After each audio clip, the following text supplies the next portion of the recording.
Hello everyone, আমার নতুন একটা ব্লগে সকলকে স্বাগত। আজ আমি তোমাদের সাথে শেয়ার করব মায়ের হাতে তৈরি পাটিসাপটা।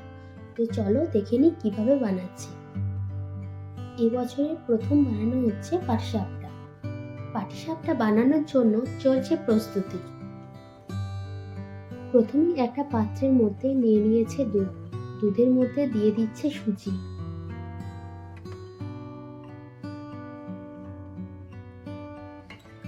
দুধের সাথে সুজি ভালোভাবে মিশিয়ে প্রায় 3 ঘন্টা ভিজিয়ে রাখবে। এখন নারকেলটাকে পরিষ্কার করে ছাড়িয়ে নিচ্ছে।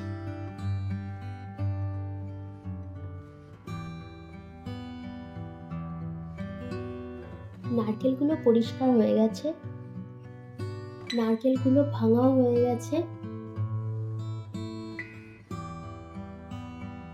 এখন নারকেলটা কুড়ে নিচ্ছে।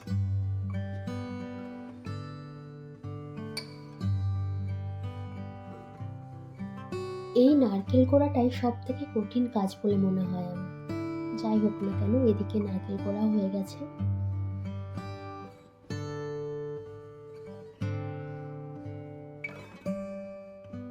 অন্যদিকে কড়াইতে পুরের জন্য খোয়া ক্ষীরটাকে তৈরি করা হচ্ছে।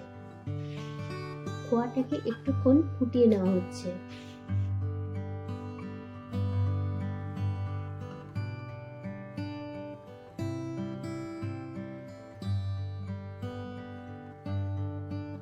এখন খোয়ার সাথে অ্যাড করা হচ্ছে পুড়ে রাখা নারকেল আর চিনি।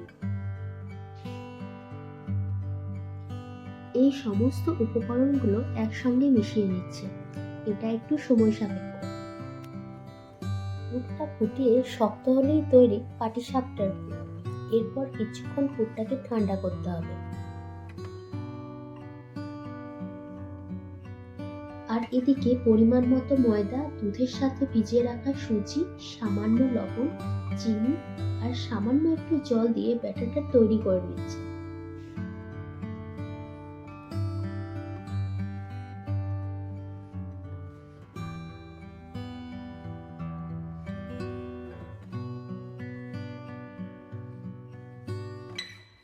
ব্যাটারটা একদম রেডি।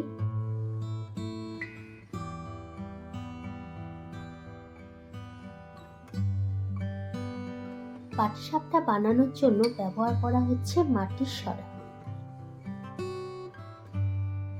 তেল ছড়িয়ে দিয়ে ব্যাটারটা দিয়ে দিয়েছে। এখন এর মধ্যে দিচ্ছি পুর। সব পিঠের মধ্যে সেরা এই পাটিসাপটা। এবার রোল করে নিচ্ছি।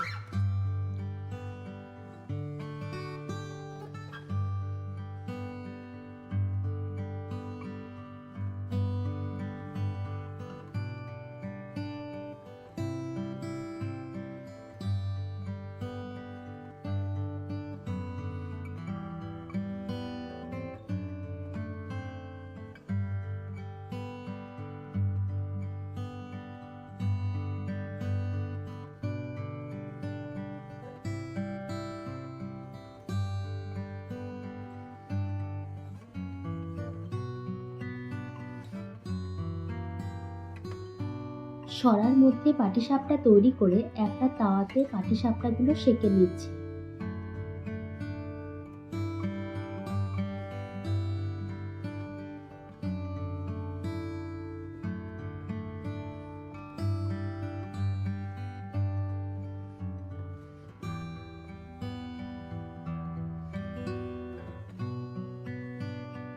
বাকিগুলো একই পদ্ধতিতে তৈরি করে নিচ্ছি।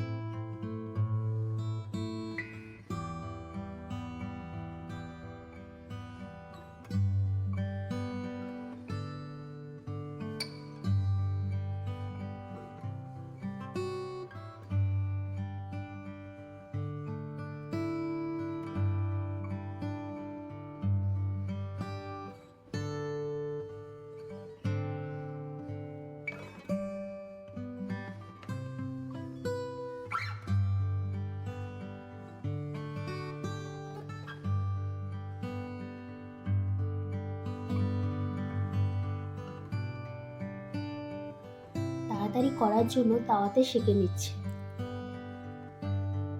সেঁকে নিলেই তৈরি পাটিসাপটা।